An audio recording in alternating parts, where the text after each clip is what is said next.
this video. I'm also going to have to go through here and show you a lot of the links that I have to different people I turned in. We'll get to see how many deputies and officers I turned in are behind bars. I'm going to turn this over real quick though, because this video right here is pretty important. Let's see. You guys have gotten to hear Ashley. Well, apparently when I went down and scrolled that, I didn't do it right, and as a result, I lost the part of the video I was looking for. I do apologize for that. I'm sure I can find it if I keep on scrolling, maybe. It explains the situations at the hospital. However, this isn't the evidence that I'm going to be showing y'all. The stuff that you guys have gotten to see already. Oh, Jason Scudder. About the Molly case from 2022. Going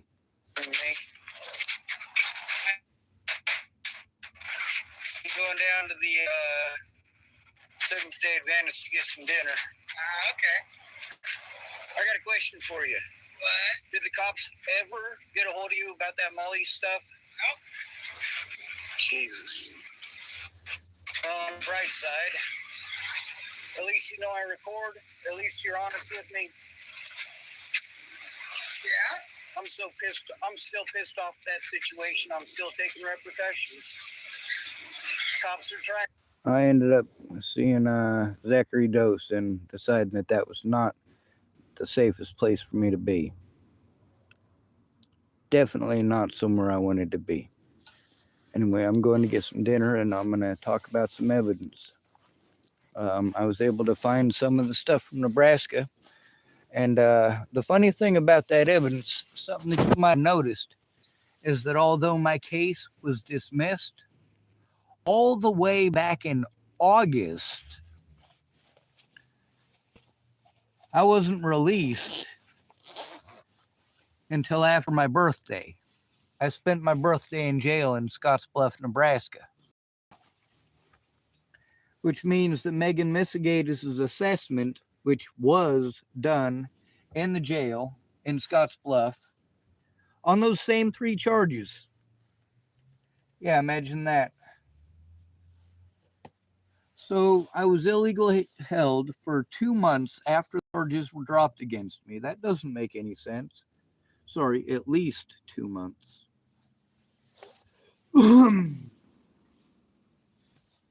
That doesn't make any sense whatsoever. Yeah, I've spent a lot of birthdays in a lot of bad places.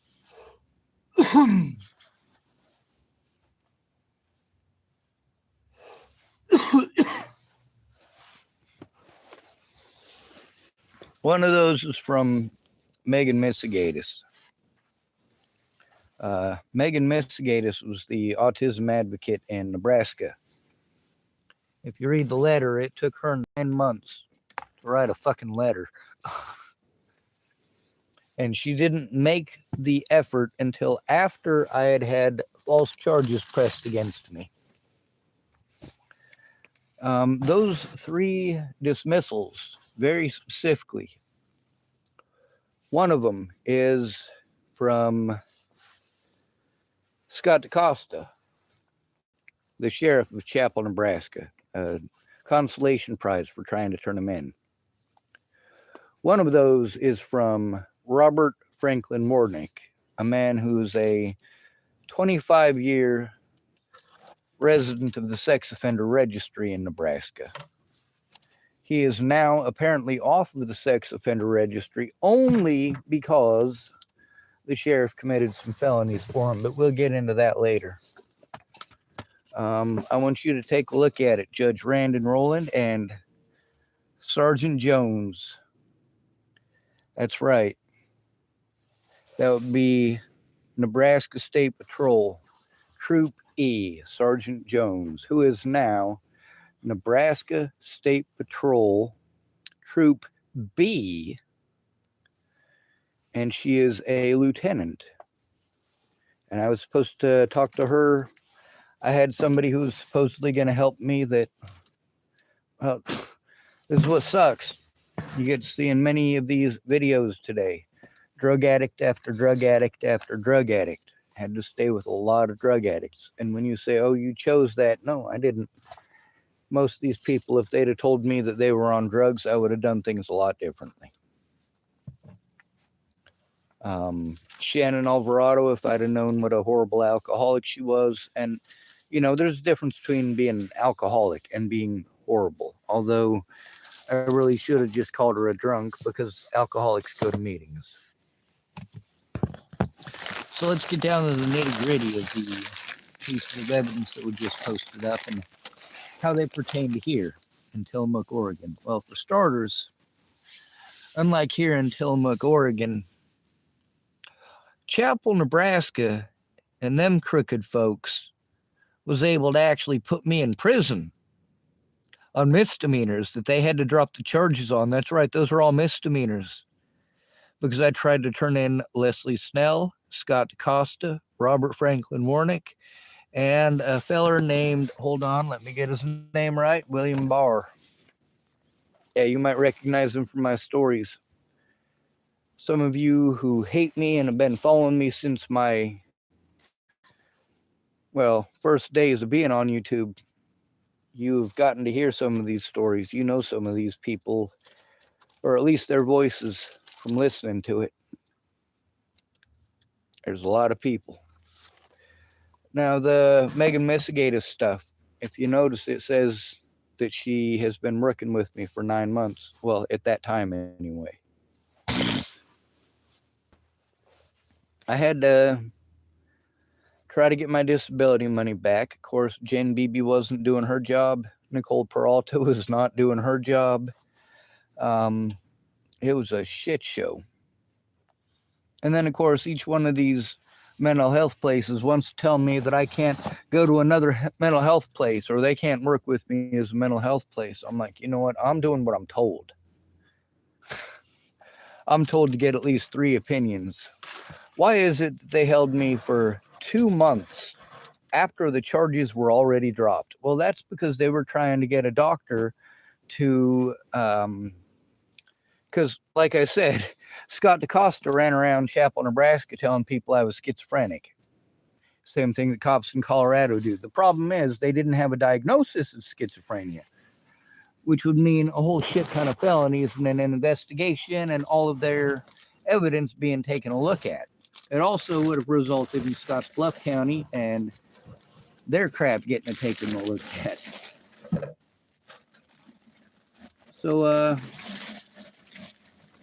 yeah, my evidence being time date stamped is pretty important. It shows when certain things happened. See, while they were trying to pretend that they knew absolutely 100% beyond any shadow of a doubt that Natalie Bollinger was not a delusion, nor were the assaults. I'm not a fucking moron. Well, I am, but we all have our moments. High IQ, low self-esteem. I do recommend looking at those and reading every word. The stuff that I'm going to send at the end of the night, so that it's the very first thing that Lacey sees tomorrow, is going to be the most important stuff. I'll make sure that it's sent in paper evidence, and of course, I'll make sure that I verify it with YouTube, likely in the morning. There's a possibility I won't get to that, possibility I might end up asleep. Scott DaCosta is the asswipe who decided that he was going to follow my sister. Yeah, that's real nice of him. So, after they followed my sister, some guy from Colorado threatened her and my niece, threatened to kill them. Do I believe her? Yes. The reason I believe her is because I've encountered people in my life who said the exact same thing, things that are similar. My sister is, well, she became Christian and she tries not to be a liar. She did that after her daughter was born. All of those dismissals, you might know, state very clearly that they lost all of the evidence, which is odd because they somehow got a warrant to obtain all of my electronic devices. And even with all of my electronic devices, well, they weren't going to find any evidence because they didn't send it to North Platte like they're legally supposed to. Huh. But that don't matter. These are just clerical mistakes, right? No, these are very big mistakes, life-altering mistakes. Mistakes that make it so that anywhere a person goes, they're going to be harmed mercilessly. Now, although the arrest records are there, the fact is they had to drop the charges for a reason. The only way that they could win in any of these court dates was by preventing me from going. And, of course, you go ahead and argue all you want. There's evidence of it. There's evidence that I was incarcerated and prevented from going to multiple court dates in multiple jurisdictions. And, of course, each of these jurisdictions, the law enforcement had worked together with one another. They knew each other specifically because of my case and the Natalie Bollinger case. There's a bunch of evidence of that too. I got a big fucking mouth. So that's what they did with Leslie Snell in this situation. The biggest issue that they had is that they had this really stupid guy named, hold on, let me get this proper. Some dude with a funky accent. Dr. Hartwell, I believe. Now, the issue with Dr. Hartwell is that he'll believe whatever the fuck a cop tells him. He's a fucking moron. And, of course, the cops weren't able to get the proper opinion that they wanted. So they decided they were going to go with another guy. And his name was Dr. Orada. Well, Dr. Orada told them that I'm not schizophrenic or delusional. And so did Dr. Ted Hill. So they had told me that I couldn't see the doctor and explain the situation, which is what Dr. Orada had told me I should do with Mr. Hartwell. So I tried talking to him, except that I was told that he was retired. So they had to go with Dr. Orada, who did not agree with their assessment. So then they tried to pull Dr. Hartwell or Hartman or whatever out of retirement to try to have him diagnose me with schizophrenia. Well, that didn't work very well. It didn't work very well at all. The problem is that Dr. Orada already made an assessment, and so did several others, but they didn't accept any of those because it didn't fit what the courts wanted. Now, by law, they should have taken me to a mental institution for what they were trying to claim. Instead, they sent me to prison so that they could try to scare me. I went through that shit as a kid. Holy fuck, that scared straight program as a kid was not as scary as you might think. I'd rather be in juvie than be locked up with some of the kids I was locked up with. Ain't no joke. All right, I don't need that light no more. So let's get to the,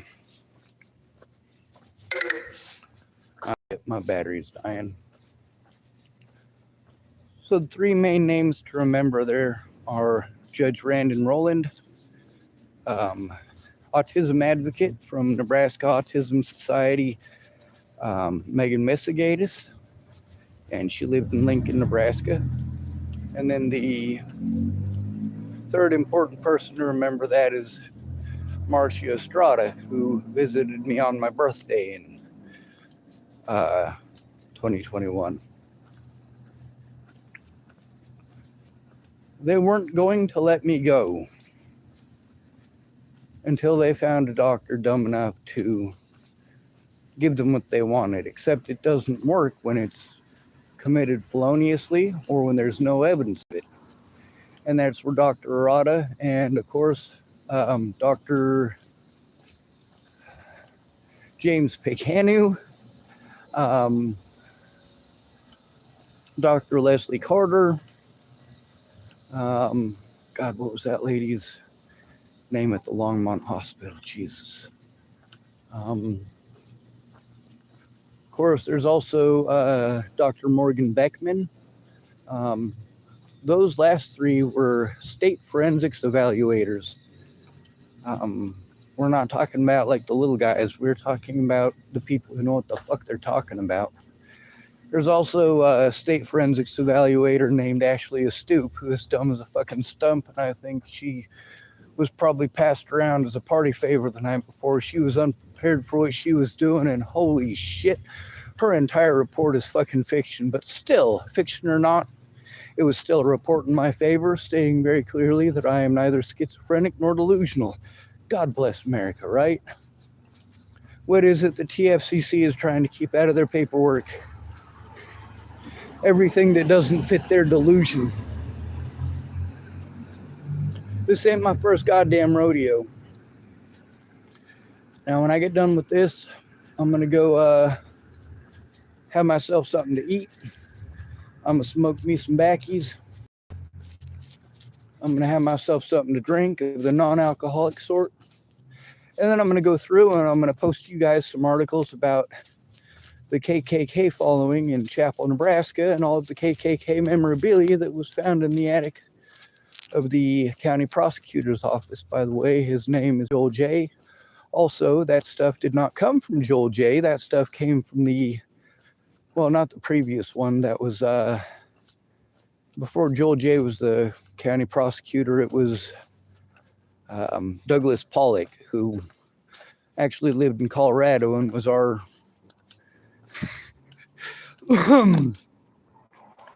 he was our county attorney while on probation because he locked his wife in a closet for 3 days after beating the fuck out of her. God bless America, right? Holy shit. Yeah. The guy before that was Bob Richards. The problem with Doug Pollock is that Doug Pollock lost an election to a dead man. That's right.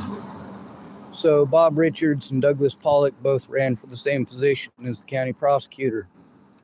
Bob Richards died, and as a result, Doug Pollock, well, he still lost at election time. They still voted for Bob Richards. What's Bob Richards famous for? Well, he's a racist KKK member who had Nebraska's largest collection of KKK memorabilia in the attic of the county prosecutor's office. Now, after Joel J., this guy's important because when I first had to try to turn in Scott DaCosta and his folks, I was sent to Joel J. as a district attorney or the DA. I went and talked to Joel J., and he talked me in circles and showed what a punk-ass little you-know-what he is. Well, now he's a judge in Kansas. God bless America. How about the public pretender that didn't do her job in Boulder when I was assaulted by Waylon Lolatai? Well, she is now a judge in Adams County, which is the very county that Natalie Marie Bollinger got her goddamn brains blown out in. God bless America. Fucking useless as tits on a boar. Chappell, Nebraska don't have a good reputation. Now, that article about all of that stuff being found, that was found after Natalie was killed. After I spoke up about coming from a KKK town. About getting stuck there when I was 15. I didn't know shit but black folks, motherfuckers. You like how I rolled my hard R's? Yeah, Midwest. What up? I mean, seriously. Well, I'm going to put mute on this while I'm in the store. I don't want to be a douchebag to anybody in there, and I want to give them their personal privacy.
I don't know what it is about them folks at this here store. They're always fucking nice to me.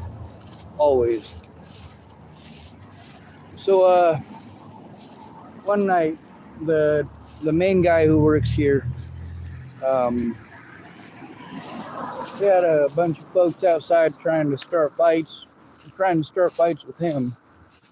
And, he was able to maintain and keep the peace pretty decent.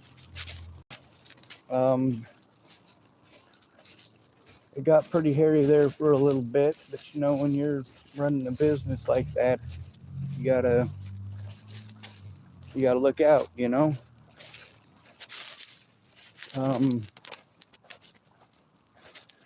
There was a guy that was there when Scott Brown was throwing rocks at me, but I haven't seen that guy in a while. I don't know, he's the younger feller. Of course, just because somebody's working in the store doesn't mean they know what's going on outside. I mean, you're busy running the cash register. Let's get back to the evidence, though. All right, so we was talking about what? Some pieces of evidence from Megan Messigatis, who is my autism advocate. I was prevented from talking to her. Finally, there was a guy named Hayden Thomas. And Hayden Thomas was able to get me in contact with her finally, eventually. And he was supposed to get the process rolling to help get my rights observed. Now we're going to have to post up a newspaper article about him too, because, sadly he quit his job. And as a result, he was the disabilities coordinator feller. So without him, they just got to do whatever the hell they wanted, which is including holding me for 2 months after the charges were dropped. Holy shit. Now tell me that's not fucking crazy.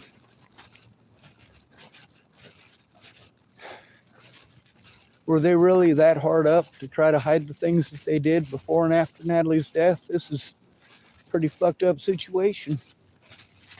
The new county attorney, after I tried to turn in former county prosecutor, a guy named Joel J., who had a bunch of KKK stuff in his attic of his office. It was the county prosecutor's office, of course. All left over from the days of Bob Richards, of course. When I tried to turn him in, he went to Kansas and became a judge. So then I had to deal with, I keep wanting to say Richard Starkey, but I know that's not it.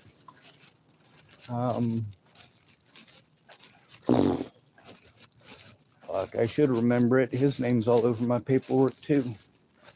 That dumb sumbitch sent me in circles going to the sheriff and going to, God, what's that woman's name? Joanna.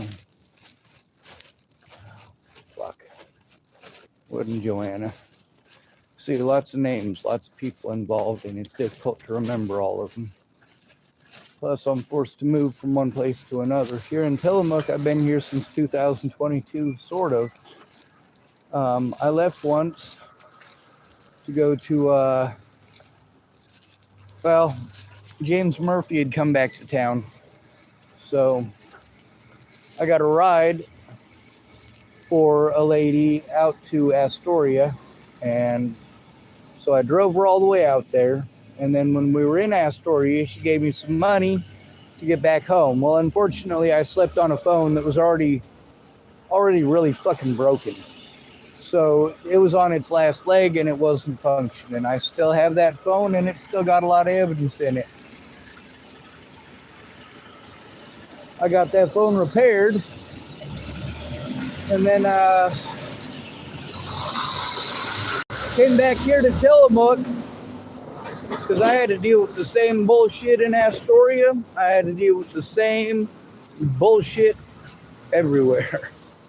Warrenton, Astoria, It don't make any difference. They all nasty. They don't care what the truth is. The library in Morrington wasn't too bad. Anyway, when I got back to town, of course, same bullshit here. James Murphy had apparently lost sight of me for a little bit, so he wasn't here immediately when I got back to town.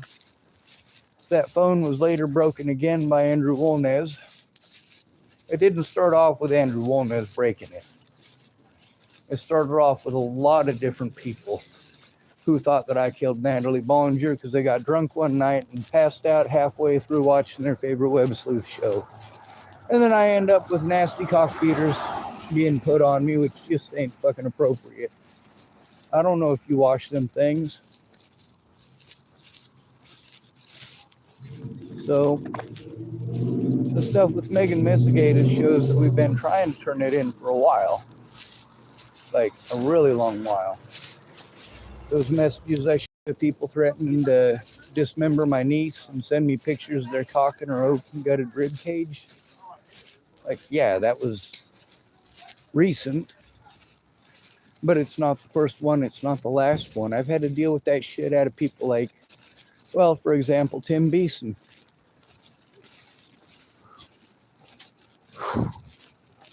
I gotta tell you, right now I can get my ass whooped by a 5-year-old.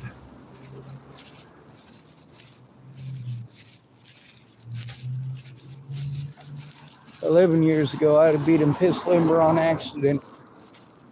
I don't mean that I was violent. I mean that I accidentally hurt people. A lot of people tried to punch me in the nose and I flinched, and they break their knuckles on my head. That'll limber them up a bit. Most people, it's not like in Karate Kid where somebody does something stupid like that and then they punch you again. No, most people get to the point after the first one fucking cracks. That's where Farnsworth screwed up. Probably Farnsworth here in Tillamook. He tried to headbutt me and I flinched and he landed his face right on top of my forehead. Well, that's fucking smart. Of course, I'm shorter than him. I don't think it could have gone any other way. Even if I hadn't flinched, I think he'd have hurt himself. That's why you don't telegraph by pulling your head way back like an idiot when you headbutt somebody. Just don't headbutt them. Try to avoid that altogether. Now you get to see over and over again when I try to turn in bad cops. I try to turn in people who threaten to kill me and my friends and family. I try to turn in corruption. Well, that don't make a goddamn difference. They have the rapist who will diagnose you with something if they want you to. Want you to be guilty. Hello. I guess my voices aren't that great tonight. But then again, I'm parched as a motherfucker. I'm gonna go get myself something to drink. Obviously, when it comes to all the violence, I don't want none. I'm not interested in it, and I never have been. One of the issues with violence, though, is that just because you're not violent doesn't mean your neighbor ain't. It doesn't mean the crackheads down the street aren't.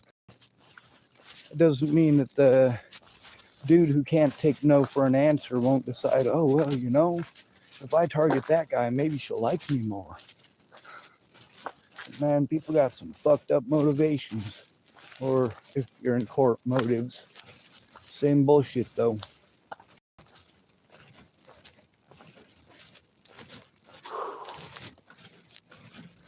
Now, I do believe that we should all be judged individually as people.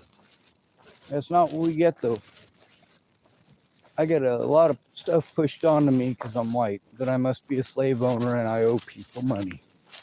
And that I must be a rapist because I have a penis and so on and so forth. That I must be on drugs because I got Tourette syndrome, oh happy day.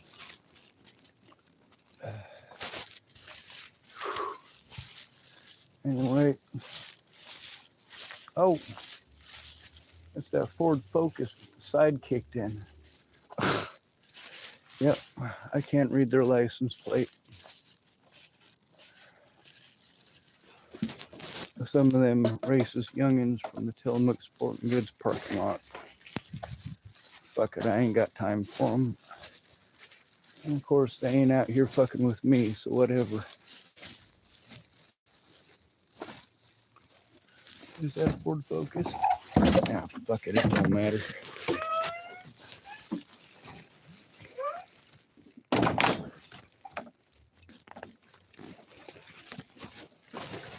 All right.